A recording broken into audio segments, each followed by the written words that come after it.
আমি এত অপমান সইলাম, এত বেইজ্জতি সইলাম, আমি এত পাথরের আঘাত সইলাম, বিনিময় উম্মত তোদের কাছে আমার এই কলিজা ছেঁড়া রক্ত ভেজা দিন দিয়ে গেলাম, ইসলাম দিয়ে গেলাম, কোরআন দিয়ে গেলাম, সবকিছু এভাবে ছুঁড়ে ফেলে দিছ।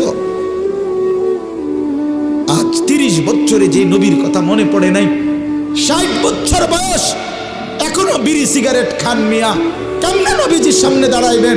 এই উম্মত, এই মুসলমান, আল্লাহরে সাক্ষী রেখে আজকে রাতে ঘুমাইবার আগে একবার ভাইবেন, একবার ভাইবেন, একবার 60 বছর বয়সেও বিড়ি সিগারেট ছাড়তে পারেন নাই, 60 বছর বয়সেও গালি দেওয়া বন্ধ করতে পারেন নাই, 60 বছর বয়সেও চা দোকানে নাচ গান বেড়ি দেখার অভ্যাস ছাড়তে পারেন নাই, 60 বছর বয়সেও সুদের টাকা নিচ্ছেন, কিস্তিতে টাকা নিতেছেন। আরে হারামখোর, কেমনে নবীর সামনে দাঁড়াইবা?